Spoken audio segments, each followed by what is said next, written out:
അടിയന്തര സാഹചര്യങ്ങളിലോ മാനേജ്മെന്റുമായുള്ള തർക്കങ്ങളെ തുടർന്നോ തൊഴിലുടമയെ അറിയിക്കാതെ UAE വിട്ടുപോകുന്ന പ്രവാസികളെ കാത്തിരിക്കുന്നത് കടുത്ത നിയമ നടപടികൾ. UAE തൊഴിൽ നിയമപ്രകാരം അനുമതിയില്ലാതെ ജോലിയിൽ നിന്ന് വിട്ടുനിൽക്കുന്നത് ഗുരുതരമായ അച്ചടക്ക ലംഘനമായാണ് കണക്കാക്കപ്പെടുന്നത്. കുടുംബത്തിലെ അത്യാവശ്യങ്ങൾക്കോ മറ്റോ നാട്ടിലേക്ക് പോകേണ്ടി വരുമ്പോൾ പലപ്പോഴും വിദേശത്തിരുന്ന് ജോലി ചെയ്യാമെന്ന ധാരണയിലാണ് പലരും അനുവാദം വാങ്ങാതെ പോകുന്നത്. എന്നാൽ ഡിജിറ്റലായി ജോലി ചെയ്യാൻ സൗകര്യമുണ്ടെങ്കിലും തൊഴിലുടമയുടെ രേഖാമൂലമുള്ള അനുമതിയില്ലാതെ വിദേശത്തിരുന്ന് ജോലി ചെയ്യുന്നത് നിയമപരമായി നിലനിൽക്കില്ല. ഇത്തരം സാഹചര്യങ്ങളിൽ ജീവനക്കാരനെ ജോലിയിൽ നിന്നും പിരിച്ചുവിടാനുള്ള അവകാശം സ്ഥാപനങ്ങളിലെ ഉടമകൾക്കുണ്ട്.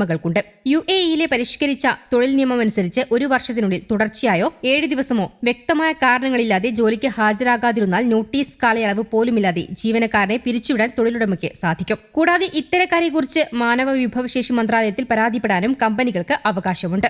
ജോലിയിൽ ഹാജരാകാത്ത ദിവസങ്ങളിലെ ശമ്പളം നൽകാൻ കമ്പനി ബാധ്യസ്ഥരല്ലെന്ന് മാത്രമല്ല, മറ്റ് അച്ചടക്ക നടപടികൾക്കും ജീവനക്കാരൻ വിധേയമാകേണ്ടി വരും. രാജ്യം വിടേണ്ടി വരുന്ന സാഹചര്യങ്ങളിൽ എത്രയും വേഗം HR വിഭാഗത്തെയോ മാനേജരെയോ വിവരമറിയിക്കണമെന്നും ഔദ്യോഗിക അനുമതി വാങ്ങണമെന്നുമാണ് വിദഗ്ധർ നൽകുന്ന ഉപദേശം. നിയമപരമായ സുരക്ഷ ഉറപ്പാക്കാൻ ആശയവിനിമയം കൃത്യമായിരിക്കണമെന്നും അവർ പറയുന്നുണ്ട്.